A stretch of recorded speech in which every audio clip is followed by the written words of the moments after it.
ano pa ba? So, yun po, meron pong tanong tayo dito. No? So, siguro po, kayo na lang po ang sasagot sa inyong, sa inyong tawag nito. Sarili. Ano po? So, sabi nga po, if God gave you only, kung bibigyan tayo ng Panginoong Diyos 24 hours to spend sa ating buhay daily. So, siguro kung i-divide mo into 3 yan, meron kang 8 hours each. And then, anong paggagamitan mo doon? Sa unang 8 hours, pangalawang 8 hours, no? Pangatlong 8 hours, saan mo siya ibigay yung oras na yan? No? So, siguro po, kayo na po ang pwede niyo rin pong itanong yan. And then, pwede rin niyo pong sagutan yan, no, sa inyo, italagay niyo doon sa journal. And then, after nun, pag naisulat niyo na, tingnan niyo bukas or tingnan niyo in the next week, following week. Hindi, nagawa ko ba ito? Or hindi. No? So, doon, makikita niyo po yung ito dapat ating So, kailangan po, mga kapatid, no? Or, ayun, si Pastor Rod, ayun, nagbigay na si, ano ba yan? Kasi di pala ito. Paano ba ito? Ayun, bigyan daw po tayo ng handouts after this class. Ayun po, so siguro, no, pwede kayong magbigay or pwede nyo i-chat down dyan na itong 8 oras ko ay dito ko ibigay. Itong isang 8 oras ko dito rin. Ito sa trabaho. Yun. So, nasa inyo po yan, mga kapatid, kung pwede nyo pong at least, makikita or mababasa ng ating mga kaklase na si sister, si pastor, si ay ganun, di maaaring sige daw, ganyan daw ako, try ko daw yung kanyang diskarte, di ba? So yun po, mga kapatid, pwede po kayong halimbawa, ilagay mo doon yung first 8 hours mo, yung pangalawang 8 hours mo, then yung pangatlong 8 hours mo. So okay, so sa section B po, 3 po ang ating pag-uusapan. Sa section A pa lang ako pala. So sa section B po, time management and organization. Ayun, yan po yung pangalawa nating pag-uusapan. So A po, definition of time management. Alam ko po, mga kapatid, na sa bawat isa sa atin or bawat denomination nating or bawat hinahandle nating grupo, no, meron tayong mga kanya-kanyang pagmamanage ng ating mga oras, no. So dito po tawag niyan, maaaring magagamit po natin to sa ating mga pagmamanaging, no, sa ating mga grupo. Sabi po dito, no, ang definition po ng time management.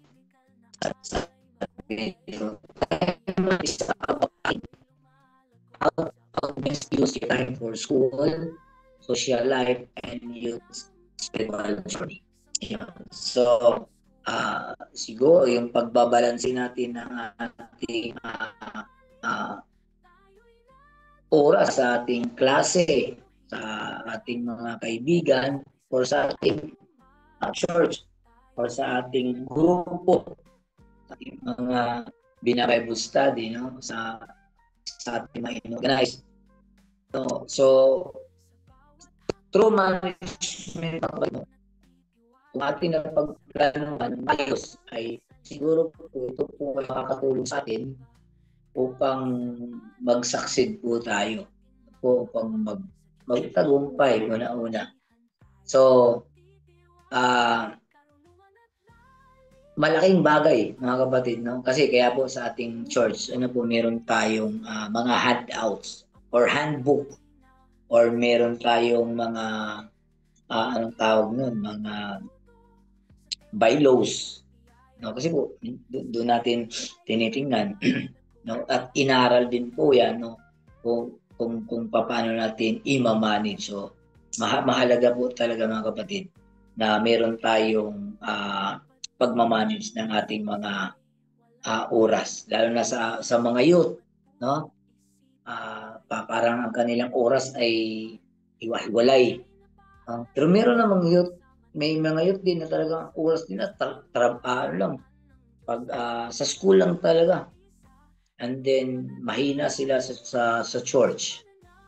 And then meron ding mga youth na grabe naman Make sure sa church.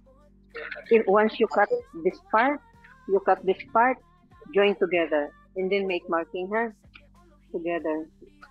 And then So meron din namang mga tawag nito, may mga masisipag sa bahay, hindi naman masisipag sa church. May masisipag sa church, no? Mayroon ding hindi masisipag sa bahay.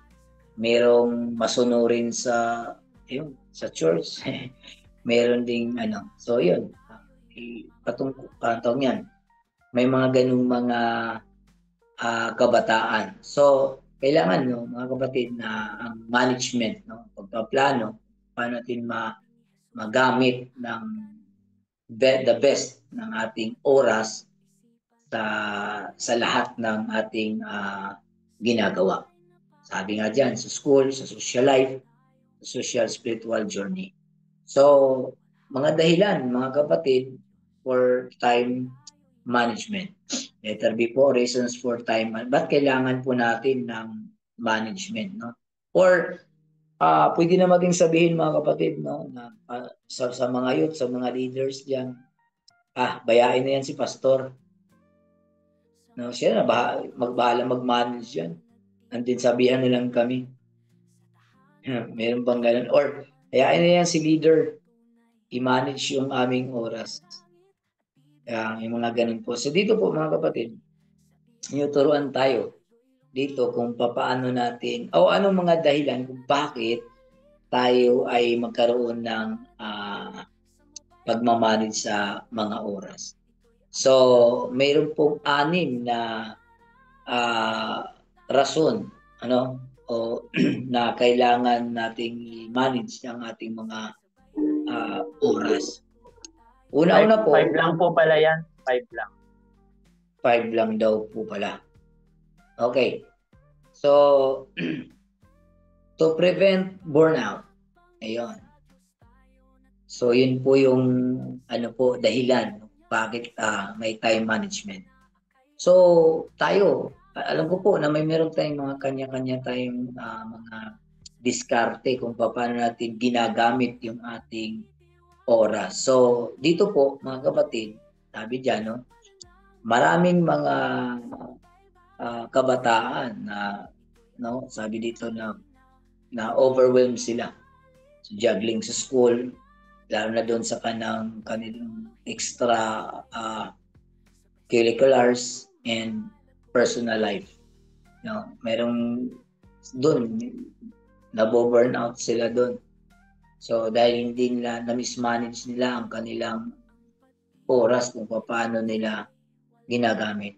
So kung ang tagyan, sabi nga, kung i-manage po natin ang ating oras maayos na pagka-manage, na-avoid po natin yung burnout. And then nagiging maganda, no, naging healthy po ang ating ang ating pag-iisip, no? So maraming maayaw dahil doon sa maling diskarte. So ito po ay malaking tulong po, mga kapatid, no? Na naturuan tayo kung paano natin i-manage o panghahawakan na maayos ang ating oras para hindi po tayo magkakaroon ng burnout. So, pangalawa po, uh, biblical insight. So, sabi dito sa Ecclesiastes 3:1, everything there is a season. So, kakaiba-iba, no? May maaaring iba ang ginagawa mo ngayon, iba yung ipinapagawa sa iyo after, may iba-iba. Pero yung season, meron kang ginagawa. Hindi yung merong season na wala kang ginagawa. Wag po tayong pumayag doon, mga kapatid, no? So, kahit anong mangyari, kung sa tingin mo yung season mo ngayon, ang hirap. Pero actually, awan ko kung, hindi ko lang, iba-iba kasi tayo, mga kapatid. Kasi kung titignan natin nahihirapan tayo, ay maaaring mas lalo tayong nahihirapan. Na po. So, ako po ay lumaki sa ang tagyan na lumaki akong church talaga. Yun, alam niyo naman yung mga trabaho ng pastor. Minsan, ang aking papa pa ay isa siya sa church planter, sa isang evangelist. Minsan, minsan naiiwan ako or kung may pasok, hindi ako makasama. Pag pag mga summer, ayun, nakakasama po ako magpa-plant ng church lang. So, iba talaga yung kung yung tawag nito, yung season mo ay kahit anong season, meron kang ginagawa, mga kapatid, no? So, yun po yung tawag nito. Bakit kailangan natin ng time management dahil patungkol po doon sa biblical insight. And then, number 2 pala, to maximize effectiveness. Yun pala yun, yung number 2. Yung biblical insight po ay dun yun sa to prevent burnout. So, sa 2 po, dapat ma-maximize natin yung effectiveness natin. So, dito po sa A, sabi dito, you will feel like you're always busy but nothing gets done. So, ang time management daw po ay makakatulong sa atin upang magkakaroon po ng buhay ang isang araw.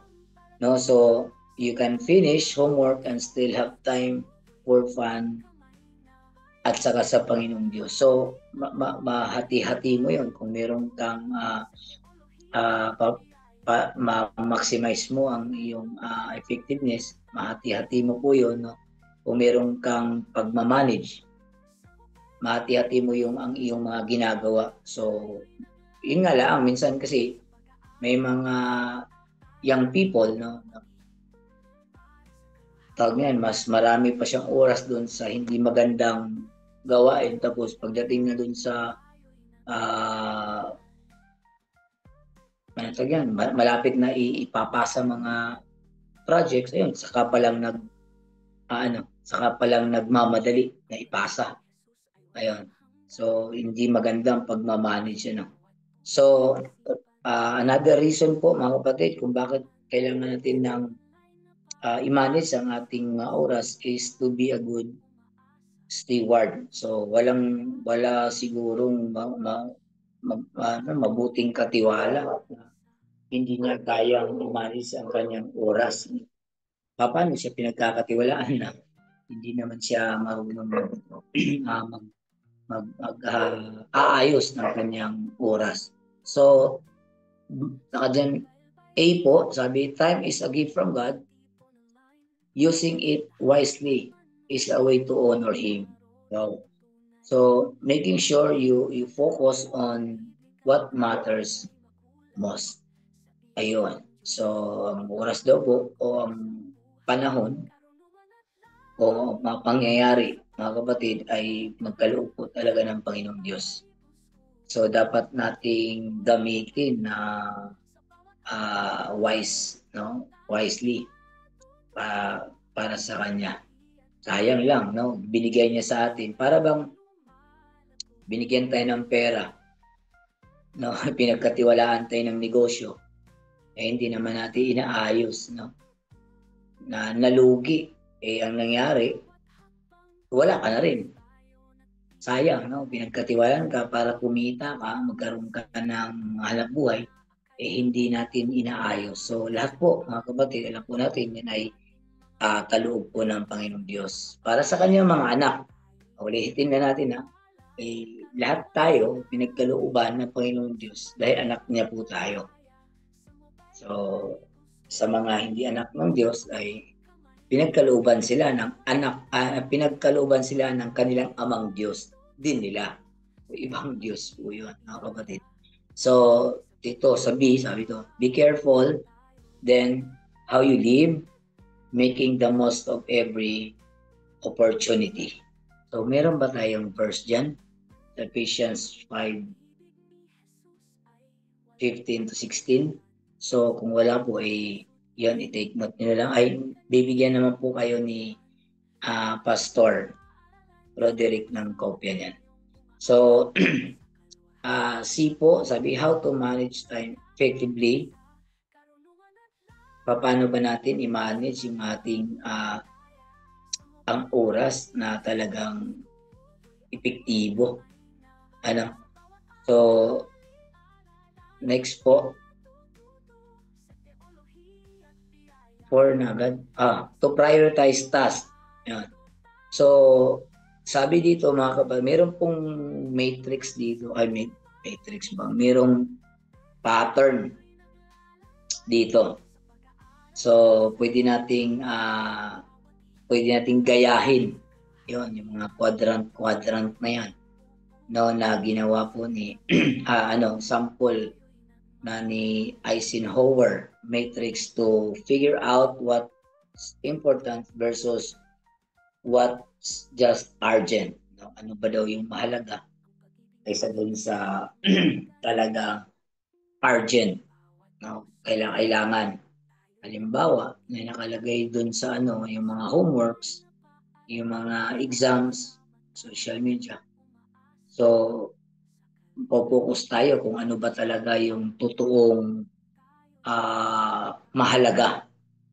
So, yun po, no? Yun po yung mga example of the Eisenhower matrix for the youth leader. Ayan. So, may quadrant 1 dyan, sabi doon, urgent and important. So, dapat yun po yung una nating gagawin.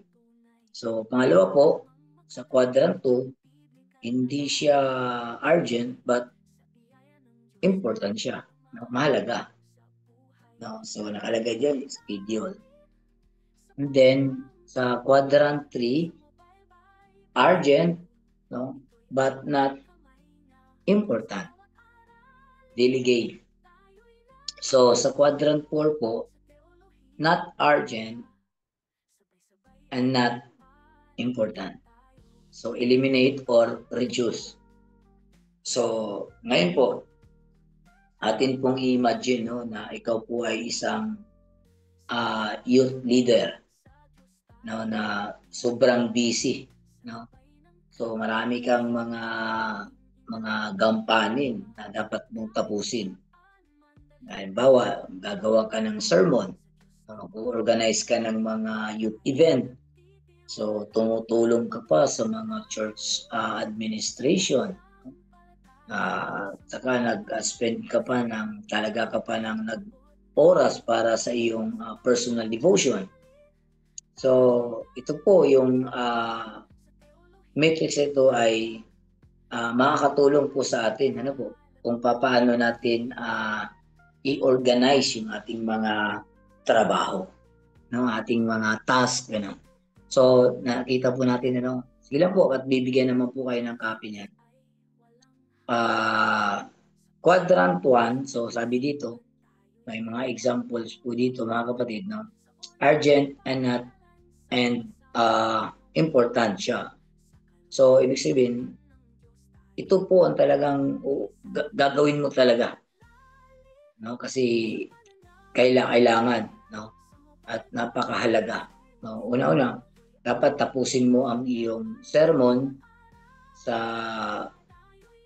pagdating ng Sunday sa youth service. Yun po yung ano, urgent, no? And important talaga. So, the sermon is both urgent. So, ibig sabihin, kailangan po na magawa talaga siya. At saka, importante, no? Dahil magkaroon siya ng impact doon sa ating mga kabataan. So, itong quadrant 1, ito po yung pinaka-top priority. No? So, yun po, dapat, kung ano ba, sa iyo, sa pagmamanage mo ng iyong oras, dapat meron kang top priority na yung God. Para hindi mabuhol-buhol ang iyong paglilid, no? Sa iyong mga kabataan. So, unahin mo yung pinaka top priority. Yung halimbawa, yung sermon, ang pinaka top priority mo, edi gawin mo yon. So, then, visit a youth member who is in the hospital. Yun, lagay dyan. So, ito po yung urgent, no? And, mahalaga din for pastoral care o sa ating mga leader. So, hindi lang sa ating mga leader, kahit sa ating mga kabataan, no, sa ating kasamahan kabataan. So, mga urgent po 'yan, yung talagang pagbibisit ng ating mga kabataan na kung hindi lang siguro sa hospital, sa panahon na talagang kailangan, no? Talagang sila ay kahit sa bahay na may sakit or nangangailangan. Yun talaga yung pinaka top priority. So, itong this is urgent and important talaga. So, sa quadrant 2, yun po yung kailang not urgent but important, no? Mahalaga siya. Hindi siya gaano kailangan talaga, no, agad-agad, pero napakahalaga niya, importansya. So yung scheduling, no, yung nakalagay diyan schedule. So kalagay po diyan, plan a youth retreat for next month. Halimbawa, kagaya namin. Ang ganda na. Meron kaming retreat ngayong 3 and 4. Meron kaming youth retreat. So yun ang pinaka-last na anong tawag namin ng youth major event ng youth namin. So November, kasi pag December hindi na kami makakapaggawa pa ng mga event ng youth kasi marami kasi kaming station na binibisita. So dito sa isang buwan, 4 lang ang weeks. So maaring yung isa is for children's, and then yung isa is for youth, and then yung third para na po naman din yun sa preparation ng Thanksgiving, and then yung fourth po is from the family naman. So parang ganun. So yun, kailangan po na sa quadrant 2, not urgent but important. Importante po ang karoon ng youth retreat. Kasi po lahat po, no, mga kabataan hindi pwede sulong ng sulong. Kailangan din nilang mag-retreat upang mag-charge, no, para sa taong 2025. Yon. Yeah, so spend hindi pa pala. So ang napakahalaga po yung retreat for the next yung pagpa-planning ng youth retreat, mga kapatid, no? Mahalaga po siya for the long-term spiritual growth of the group, no? So immediately talaga kailangan natin i-schedule yung mga panahong yan. Yung planning, yung time planning yan. So kasi po sabi nga, no, ang na-observe ko po sa paggagawa ng mga event na yun. Lalo na itong dalawa po, itong camp and retreat. So, kasi yung team building, hindi ko na, sa akin lang po, sa akin po, hindi ko na masyadong ng binukod. Kasi, ano po ay, meron kasing mga team building na mga bike group na lang, no? Bike group na lang para mas madali nila. Kasi, medyo pag marami kasing event, magastos.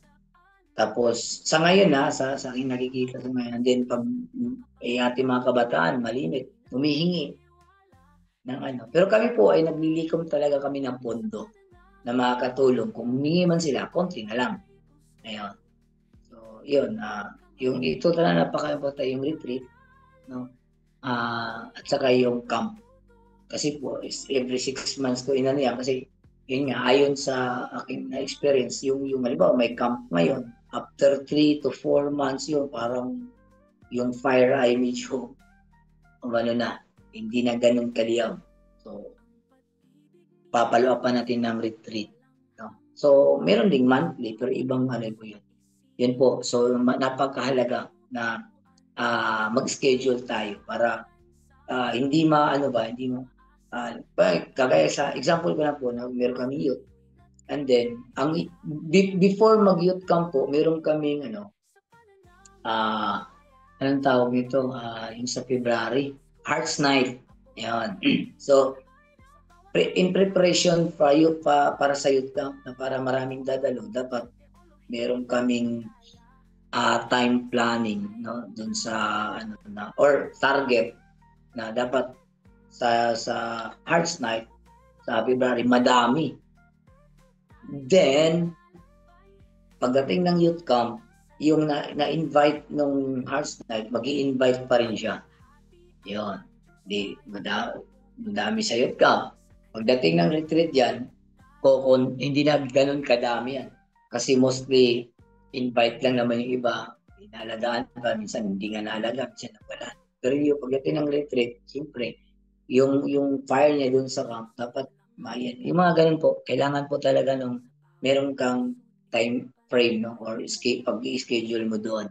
So, spend personal time in prayer and Bible study. Ayun, maganda po yun. So, napakahalaga po na meron tayong personal time. Kasi doon lang tayo nananalo. Kasi sa totoo lang, kung hindi natin kung hindi tayo humihingi ng advice, coaching pag revelation galing sa Panginoong Diyos, ay hindi tayo magtatagumpay. Kasi hindi naman nakikita ang ating kalaban. Hindi natin alam kung anong mangyayari sa sunod na linggo. So, kailangan maglaan tayo ng personal na panahon sa prayer. And then, yun, Bible study. Kasi nananalangin ka, merong nireveal si Lord sa iyo ang mga pangyayari. Maaaring makikita mo sa Biblia and then magiging pattern, no? Nabasa mo yung buhay ni Job, basa mo yung buhay ni David, maging pattern po natin doon. So, yun po, this is crucial for your or sa ating spiritual health, but not immediately urgent. Okay, hindi siya urgent pero mahalaga. Napakahalaga. Yung quadrant 2. So yung quadrant 3 mga kapatid ay urgent but not important. So kailangan natin mag-delegate. So magdi-delegate, no. So minsan dito sa kung ito po ay minsan ay nakikita natin sa pagsasagot ng mga emails regarding administrative question. Yan nakalagay dyan. So, minsan post on social media about mga upcoming event. So, urgent siya, urgent but not, kailangan na maipost natin siya. Ganun. About kung ano yung mga upcoming events po natin. So, time sensitive but can be delegated. no, to another team member, or pwede natin ipa-handle later if possible. And then post on social media about upcoming events. Yan po yung dito. Yan, tama. So, urgent siya, ano po, but not important. Urgent siya because you want to get the word out, no, but not necessarily important enough na gagawin mo. Okay, so delegate mo yung trabaho sa mga bata. I-delegate mo yung trabaho sa mga kabataan, sa mga embryo, na siya ang mag-handle, halimbawa doon sa social media. Ulitin ko po, urgent siya, pero hindi siya ganun ka halaga. So, yun yung quadrant 3. And then, ang quadrant 4, mga kapatid, not urgent, tapos hindi pa siya importante. So, i-eliminate natin or pwede natin siyang i-reduce.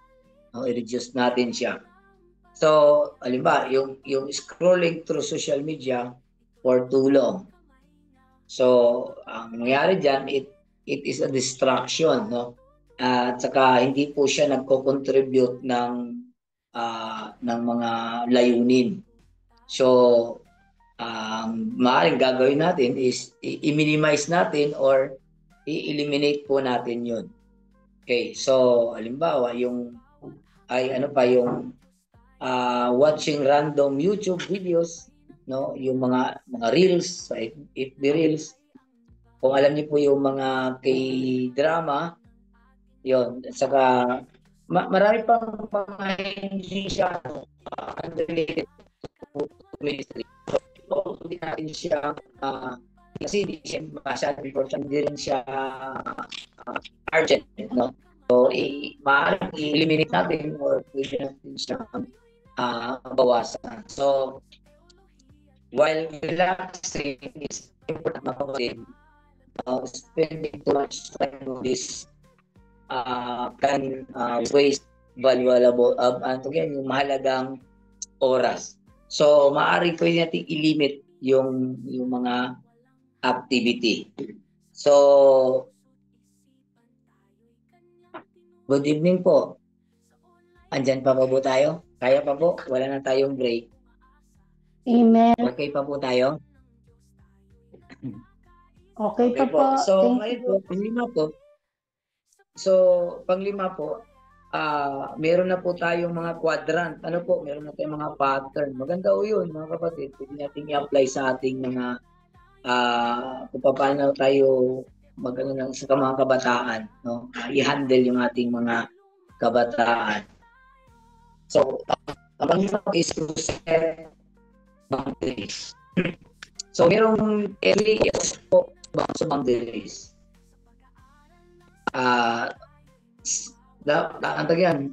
Magsiset tayo ng malinaw na boundaries between these 3 S po. So, unang S po is study. So mag-designate specific hours for focused academic work to avoid distraction and improve productivity. Ayun. So, pangalawa po, social time. So, dapat mag-allocate tayo ng oras for friendship and social activities while ensuring they don't interfere with other priorities. So, number 3 po, yung spiritual time. Okay, ating spiritual time. So, reserve uninterrupted moments or quiet time for prayer and daily devotion. So, may kaparehas ito dun sa mga nauna po nating napagtalakayan. Di ba? Sa time management, yung number 2, social time, study, di ba? magkaroon tayo ng pag-aaral, immerse scriptures, gano'n. And then sa pag-aaralan po natin yung ating mga academic works para tawag niyan, maiwasan yung mga distraction at magkaroon tayo ng magagandang at magproduktibo po tayo. Ayan. So, worship as a lifestyle. No, alam po natin yun. So, attending congregational worship service, Bible studies, or small, or ano bang tawag nyo doon, cell group ba yon? So, yun po yung nagpapalakas po sa ating mga spiritual life. So, B, holistic care system approach. Wait lang, tinitingnan ko lang po yung ano.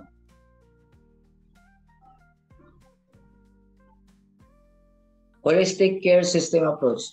So, kailangan po natin maglaan ng oras, no, for holistic care system approach, mga kapatid.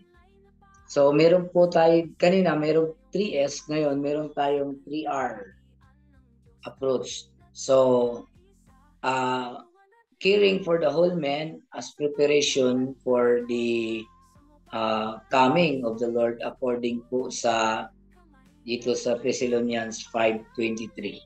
Sabi dito, and the very God of peace sanctify you wholly. And I pray God your whole spirit and soul and body be preserved blameless unto the coming of our Lord Jesus Christ. Number 1 po, doon ayon sa ating rest. So kailangan po, no, na kailangan po 'yan sa ating katawan. Rest po. So in Exodus 28, nandiyan po 'yan, Psalms 127:2 and Mark 6:31. Yan, makikita po natin yung patungkol doon sa pagpapahinga po ng ating katawan. So, kailangan po i-prioritize po natin yan, mga kapatid, na makapagpahinga po ang ating katawan. So, una-una, yung ating proper na pagtulog, relaxation, no, yung ating hindi lang dali ng dali, dapat meron din po tayong physical recovery. So, hayaan po natin na makarecover, ma-restore po ang ating katawan sa mga nawawalang mga enerhiya. At saka, yung rest po ay makatulong po sa para pag-maintain po ng ating kalusugan. So, yun nga po, ang iba po ay tawag nila dun ay Sela time. So, yun po. Meron pong naituro dyan sa patungkol dun sa music, sa study of music, theology of music, patungkol sa praise and worship. No? So, pangalawa po, reflection. So, yun po, for the soul naman po yan. So, nandyan po ang ating mga supporting verse, Lamentation 3:4, Psalms 139:23-24, then 2 Corinthians 13:5. Okay. So, reflection for the soul. So, ang reflection po, mga kapatid, ay it allows you to process excess emotion. No? So, nagbibigay po siya sa atin ng kung paano i-proseso, no, ang mga excess na nating mga nararamdaman.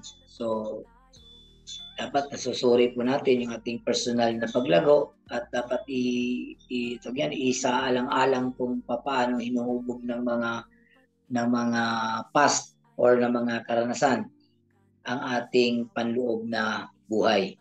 So, meditation, no? Kailangan natin 'yon, no, sa during our reflection. So, deep introspection. Yun po yung mga susi, no, upang i-practice natin yung kung paano tayo mag-reflect sa ating mga thoughts, sa ating mga nararamdaman, feelings, at sa ating pakikipag-ugnayan no? So ang malalim na pagsisiyasat sa sarili, mga kapatid, ay ang mga pangunahing kasanayan upang pagnilayan ang ating mga iniisip, no? Lalo na yung ating ang dami nating nararamdaman. May panghihina, may good, may iba-iba, no? At lalo na sa ating mga relasyon.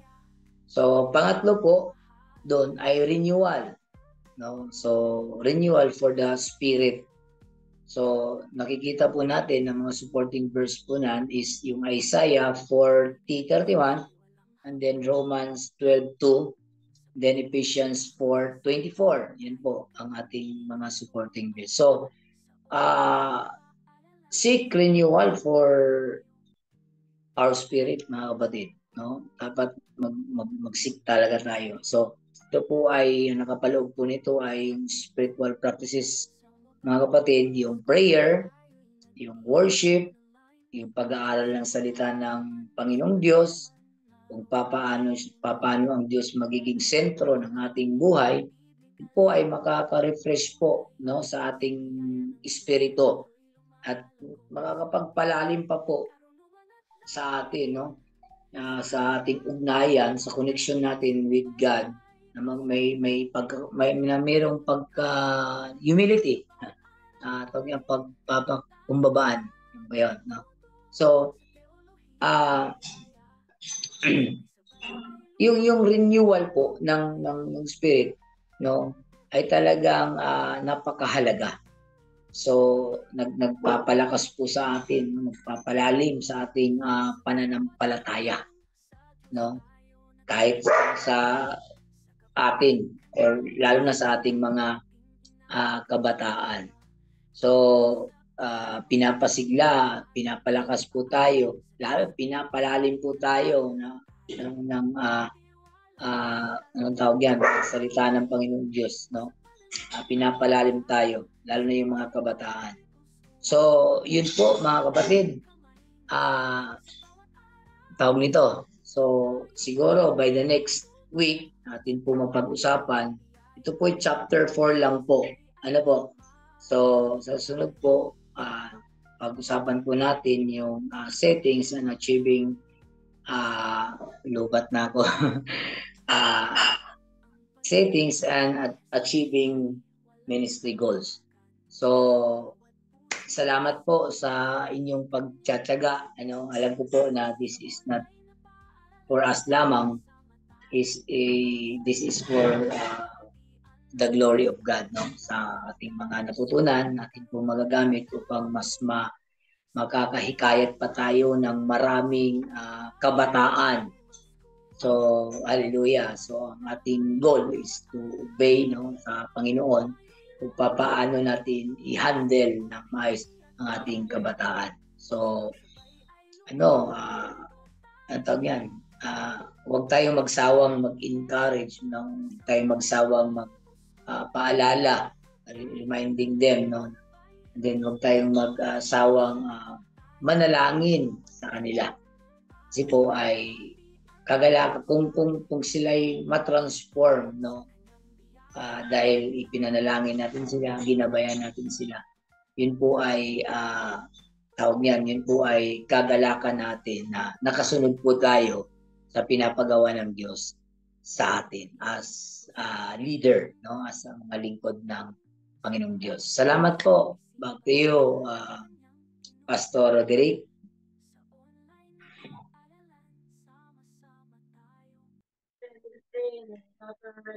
Amen.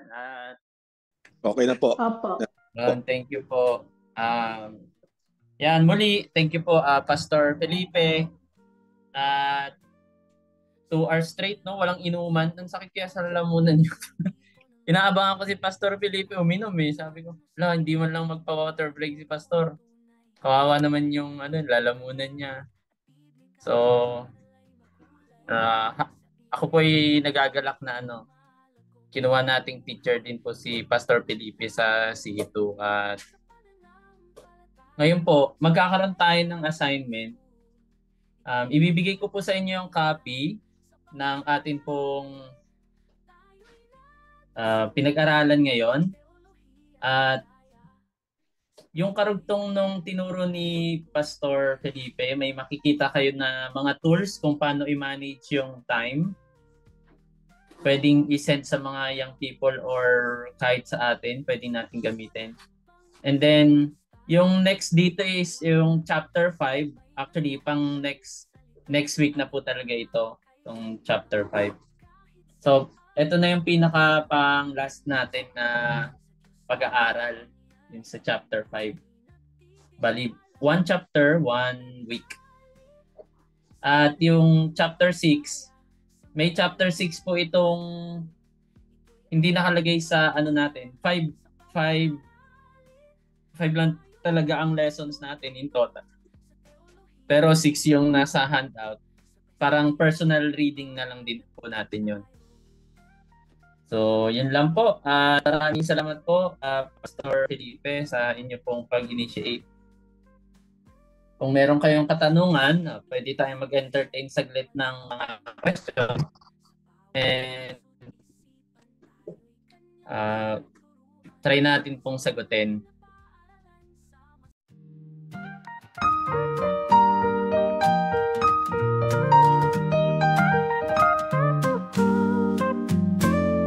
Sa Mobile Bible School, tayo'y nagtitipon online.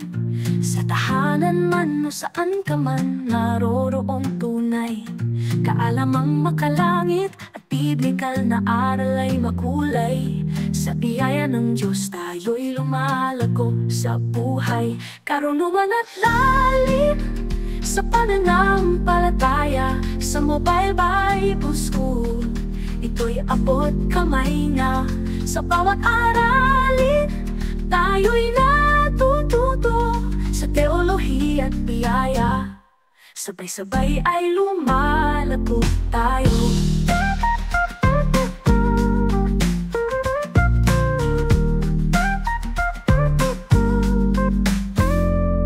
Sa bawat hakbang, sa Diyos tayo nagtitiwala. Sa gabay ng Kanyang salita, ating inaakay ang iba.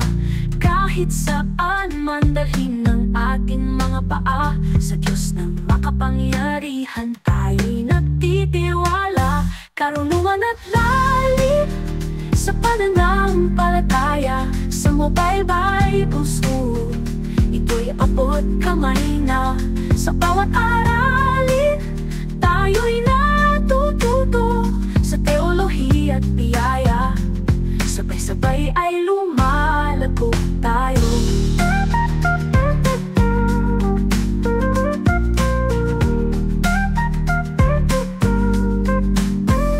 Ang pag-ibig ni Jesus ay walang hanggan.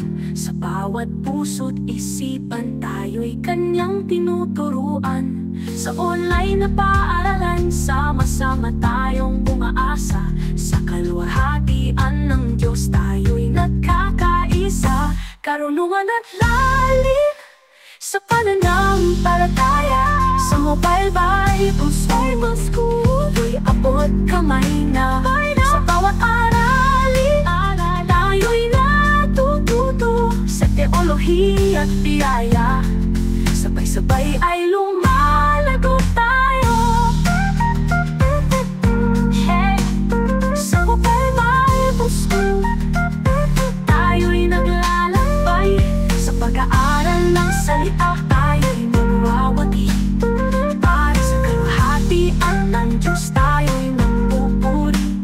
Sa Kanyang biyaya, tayo'y nagmamahalan.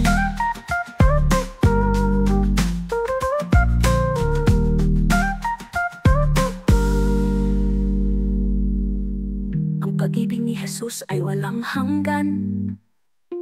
Sa bawat puso't isipan, tayo'y Kanyang tinuturuan. Sa online na paaralan, sama-sama tayong umaasa. Sa kaluwalhatian ng Diyos, tayo'y nagkakaisa.